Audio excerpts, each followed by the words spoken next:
Salut et bienvenue dans Tech Antique. Aujourd'hui, on va faire quelque chose d'un peu inhabituel. En décembre, une entreprise m'a contacté pour tester leur dernier produit, l'Arilic LP100. Un streamer hi-fi moderne, connecté, audiophile, minimaliste. Bref, tout ce que je n'utilise absolument pas au quotidien. Si vous suivez la chaîne depuis un moment, vous le savez. J'aime la technologie, mais surtout son histoire. Chez moi, la modernité s'arrête souvent en 2000. Dans le salon, la musique sort plus souvent de cassettes que du cloud. Comme vous voyez ici sur mon meuble hi-fi. Oui, il va falloir que je réorganise tout ça en 2026. Mais bon, chaque chose en son temps. Le défi, Arilic, c'est une marque orientée hi-fi connectée, multi-room, sans fil, design épuré, et je me suis posé une question très simple.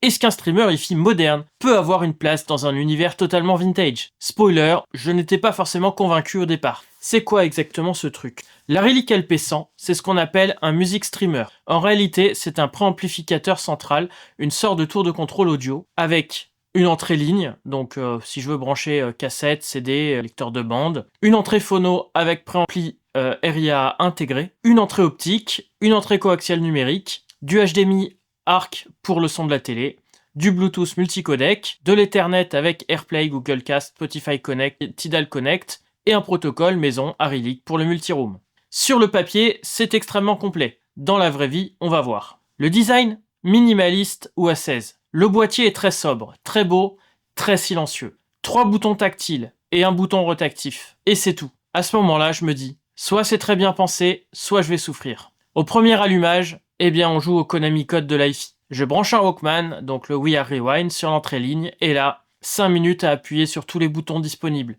Les couleurs changent, rien ne s'explique. Finalement, par pur hasard, le son arrive. J'apprends que chaque couleur correspond à une entrée. D'accord, mais pourquoi faire simple quand on peut faire chromatique? Bon, je vais brancher une platine vinyle et je ressors ma Pioneer SL1500. Bon, elle a un wow and flutter assez prononcé. Et oui, je vais la vendre pour les courageux car j'ai vraiment pas le temps de m'en occuper. Et les autres ont tous préampli intégré. Même chose, on cherche la même couleur. Et enfin, on tombe dessus. Une fois que c'est bon, le son est propre, équilibré, silencieux. Bref, un bon préampli phono. C'est sûr que les défauts viennent de la platine, pas de l'Arilic. Bon, ça c'est plutôt bon signe. Test de la clé USB maintenant. Là, c'est un peu une déception. Elle est détectée immédiatement, mais seuls les fichiers WAV sont lus. Donc, petit aparté, le WAV, c'est le PCM non compressé. Aucun intérêt pour de l'archival musical grand public. Pas de FLAC, pas d'OGG Vorbis, pas de MP3. Et surtout, aucune navigation confortable si vous avez une grosse discothèque. Bref, pour moi, c'est vraiment pas fait pour ça. Il y a des lecteurs qui sont bien mieux pour ça. C'est dommage, c'est un peu le truc loupé, mais il aurait fallu un écran et plus de boutons. Le Bluetooth, lui, il fonctionne jusqu'au moment où je change de source. Et là, parfois, impossible de se reconnecter. Je teste l'application mobile, même si j'ai lu des trucs pas super sur Internet, et elle promet radio et streaming. Chez moi, ça fonctionne tout simplement pas. Les radios, ça tourne, et j'ai jamais de son. Finalement, j'ai réussi à faire fonctionner la radio après plusieurs essais. En fait, la playlist avec toutes les radios doit avoir un certain nombre de radios pas accessibles, mais en fait, pas facile de savoir lesquelles. Peut-être qu'il y a des restrictions géographiques, je ne sais pas. À ce stade, vous vous demandez peut-être, mais à quoi ça sert franchement ce truc-là? Je me suis aussi posé la même question. Bon, il fait aussi autre chose. Il y a aussi le décodage DTS via HDMI ARC, sauf que ma télé, elle est là. Non, je ne plaisante pas. Elle n'a ni ARC, ni HDMI. Bon, on va tenter le DAC USB. Je branche donc l'Arilic en USB sur mon MacBook Air, et là, aucun souci, il est reconnu immédiatement comme un DAC audio. Et puis, je me suis rendu compte d'un truc encore mieux, c'est qu'en le laissant allumer et en allant sur une autre machine, mes Mac le détectent directement comme sortie audio, réseau. Et là, j'ai enfin compris la vraie utilité, en tout cas chez moi. Jusqu'ici, tous mes Macs sont reliés par des câbles qui traversent la pièce. Avec l'Arilic, le son arrive sans fil directement dans mon système. Quand une cassette se termine, quand je travaille, quand je monte une vidéo, je n'aurai plus besoin de me lever. Pour moi, là, il aura peut-être sa place naturelle, je pourrai le contrôler à distance et pour y passer sur une source numérique. La télécommande fournie, elle aussi, est minimaliste. Réglage du volume, des basses, des aigus. Alors pourquoi il n'y a pas les médiums alors que c'est présent dans l'application, je ne sais pas. Permet le passage à la track suivante et précédente, ainsi que quelques presets et puis quelques autres trucs. Bref, minimaliste comme le reste de l'interface, mais que je trouve pas vraiment ergonomique.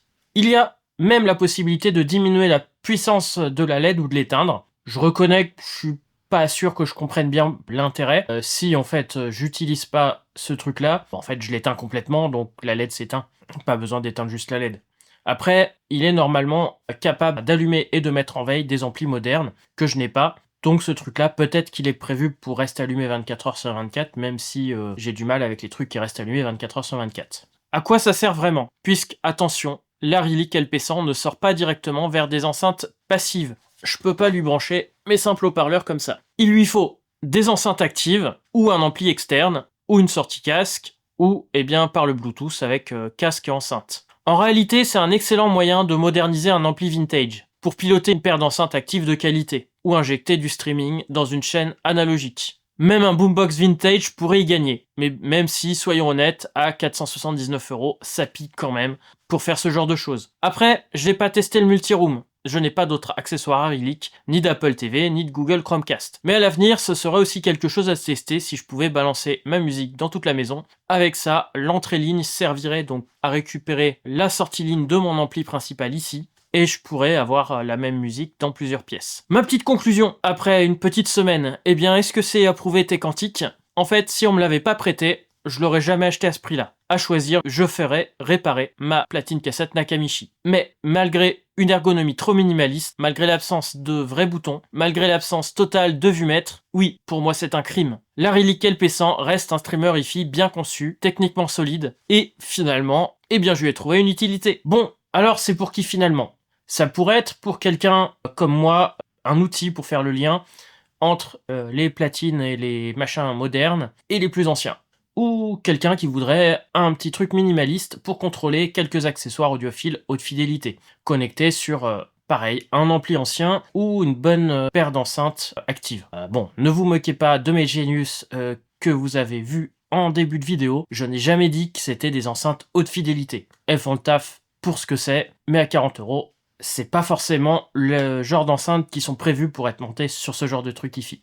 Les fonctions multiroom sont aussi pratiques en entreprise ou dans des grandes maisons, mais pour moi, même si ça pourrait être sympa dans quelques occasions, c'est pas vraiment un besoin. Surtout que je coupe le courant de tous mes appareils quand je suis pas dans la même pièce. Donc bah moi ça fonctionnerait pas parce que l'autre ampli est éteint. Merci à Relic de m'avoir permis de jeter un œil sur la hi-fi d'aujourd'hui. Le futur est peut-être sans bande magnétique, pas tout de suite pour chez moi en tout cas, mais il peut encore cohabiter avec elle. Voilà, j'espère que cette petite vidéo vous aura plu. La semaine prochaine, on revient sur une activité un peu plus normale. Là, j'ai dû quand même bosser sur 5 vidéos en même temps sur une semaine et ça fait beaucoup. Il y a toujours le Boombox We Are Rewind où il faut que je vous fasse la vidéo complète. J'ai aussi un ampli à lampe, mais aussi bien beaucoup d'informatique vintage et beaucoup de choses à faire. On va voir dans quel ordre je sors tout ça. Mais bref, on va sûrement se limiter dans les prochaines semaines à une seule vidéo par semaine, puisque là ça m'en a fait quand même beaucoup. Donc je suis désolé, il a fallu vraiment que je bosse quasiment tout sur le prompteur et j'ai pas pu refaire plusieurs prises, puisque ça me demandait beaucoup trop de travail à devoir travailler sans prompteur, ou en tout cas en essayant d'être le plus naturel possible. Donc je suis désolé, là les vidéos ça m'en a fait vraiment beaucoup à faire.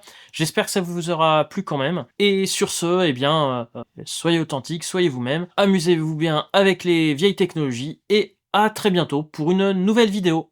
Et encore merci à Relic pour ce LP100. Salut!